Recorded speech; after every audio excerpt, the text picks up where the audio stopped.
السلام علیکم ورحمۃ اللہ تعالی وبرکاتہ۔ روز بروز کے بڑھتے فتنے کو تو دنیا کا ہر ملک اپنا رہا ہے۔ فتنہ کہاں پر نہیں ہے، ہر جگہ پر ہے، مگر اس بات کا بہت زیادہ افسوس ہے کہ سعودی عربیہ جو ہے ان تمام فتنوں کو اوورٹیک کر رہا ہے۔ ایک طرف تو آپ دیکھیں توصیف الرحمان یہ کہتا ہے کہ شیعہ حضرات وہ قوم میں سے ہیں جن کے محفلوں میں بیٹھنا بھی ہم گوارا نہیں کرتے ہیں، جو مومنوں کی ماں سیدہ عائشہ طاہرہ رضی اللہ تعالیٰ عنہ پر معاذ اللہ ثم معاذ اللہ زنا کی تہمتیں لگاتے ہیں۔ میں ایمان ہو، میں جملے کو دہراتا ہوں، شاید کسی کی مری بھی غیرت جاگ جائے۔ اگر دل میں ایمان ہو، میں اللہ کی قسم دے کے تم سے سوال کرتا ہوں، اگر کوئی مجمع تمہاری ماں کو زانیہ فاحشہ بدکار کہتا ہو، کیا اس مجمع پہ زینت بنو گے اسٹیج کی؟ غیرت پلے ہوگی تو کہو گے جو میری ماں کو فاحشہ زانیہ بدکار کہے میں مر سکتا ہوں اس مجلس میں جا۔ یہ آپ کی خاندانی غیرت ہے، یہ ماں کی غیرت ہے۔ ہماری سب کی مائیں قربان ہو جائے مومنوں کی ماں عائشہ پر سلام اللہ علیہا رضی اللہ تعالی عنہا، جو سیدہ کے بارے میں بکواس کرتے ہو، زبانیں دراز کرتے ہو، گالی گلوچ کرتے ہو۔ یاسر خبیث ملحد کافر مجرم نے پوری کتاب لکھی ہے الفاحشہ کے نام سے، اور سیدہ عائشہ پر زنا کی تہمتیں لگائی ہیں۔ یہ رافضیت کا امام ہے، یہ رافضیت کا ذاکر ہے جو سیدہ عائشہ کو فاحشہ اور زانیہ کہتا ہے، اور تم کھل کر کہتے ہو یہ ہمارے بھائی ہیں اور ہم ان کے جلسوں جلوسوں میں شریک ہو گئے۔ معنی یہ کہ تمہارے اندر ایمان کا ذرہ، نوٹ کمانے کا دھندا ہے، داڑھی رکھ کے تم نے نوٹ کمانے شروع کر دیے، ایمان کو بیچ کر تم نے دنیا کو خریدا ہے۔ مگر دوسری طرف آپ دیکھیں نا کہ جو شیعہ ازواج مطہرات کے بارے میں خرافات بکتے ہیں، جو شیعہ صحابہ کرام اجمعین کے بارے میں گالیاں بکتے ہیں، سعودی عربیہ ان خارجیوں رافضیوں کو سٹیزن شپ فراہم کر رہا ہے، یعنی انہیں شہریت دے رہا ہے۔ آپ خود دیکھیں کس طرح کراؤن پرنس جو ہے وہ شیعوں سے ملاقات کرتا نظر آ رہا ہے۔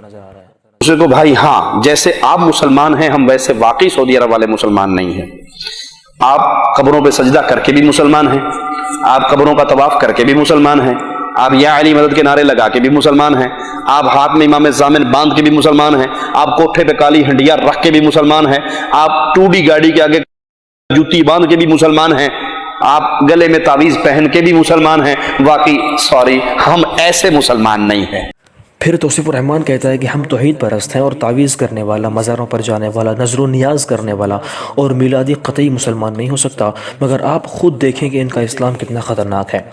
اب یہ لوگ لائیو کانسرٹ کروا کر بھی مسلمان ہیں، یہ لوگ ہیلووین سیلیبریٹ کر کے بھی مسلمان ہیں، یہ لوگ تاش کھیل کر اور ننگے ناچ کر کے بھی مسلمان ہیں، میوزک کو مائک میں مگر اذان اور نماز کو اسپیکر میں گستاخی بتا کر بند کروانے والے یہ مسلمان ہیں۔ دیکھو ان کا اسلام کتنا عجیب ہے۔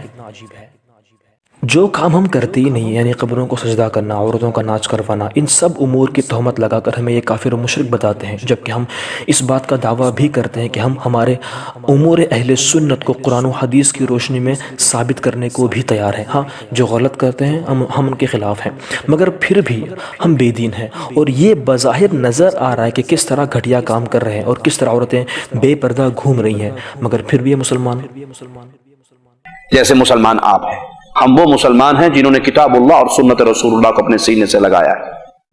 اللہ کی رحمت سے سعودی عرب دنیا کا وہ ملک ہے جہاں پہ امن ہے۔ امن ہے یا نہیں؟ شانتی ہے یا نہیں؟ دنیا میں کہیں یہ امن آپ کو ملتا ہے؟ مگر آج بھی سعودی عرب کو امن والا ملک بتانا سراسر جہالت ہے۔ اب آپ دیکھیں کس طرح امام حرم بھی خرافات میں شامل ہے۔ یہی وہ شخص ہے جو کچھ سالوں پہلے تاش کھیلتا ہوا پایا گیا تھا، اور یہاں پر دیکھیں کس طرح شوٹنگ میں ایک کردار نبھا رہا ہے۔ اگر یہ فیک لگے نا تو جائیں اس امام کا ٹویٹ جا کر چیک کریں، وہاں پر اس نے اس چیز کو پوسٹ کیا ہوا ہے، اور اب یہ چاہتا ہے کہ ہالی ووڈ میں کام کرے۔ تو اس طرح حرام گیم کی پروموشن کرنا اور اس طرح میوزک کے دم پر ناچنا، یہ کیا جائز ہے؟ ارے واہ، یہ ان کی کتاب اللہ اور سنت رسول ہے۔ مگر اتنا کرنے کے بعد بھی کوئی کچھ نہیں بولتا، کیوں؟ ریال بند ہو جائیں گے نا۔ صحابہ کرام کی قربانیاں محض دین اسلام کو بچانے کے لیے تھیں، مگر یہاں دیکھیں محمد بن سلمان کس طرح روز بروز نئی نئی خرافات کو پیدا کر رہا ہے اور دین اسلام کو شرمندہ کرنے پر تلا ہوا ہے۔ پھر آخر میں ایک بات ظاہر کرنا چاہتا ہوں کہ ان فتنہ وروں سے، ان خرافاتیوں سے بچ کے رہیں، اور ہمارا کام جو ہے وہ فرقہ واریت کو پیدا کرنا قطعی نہیں ہے، بلکہ ہمارا کام صرف حق اور باطل کو ظاہر کرنا ہے۔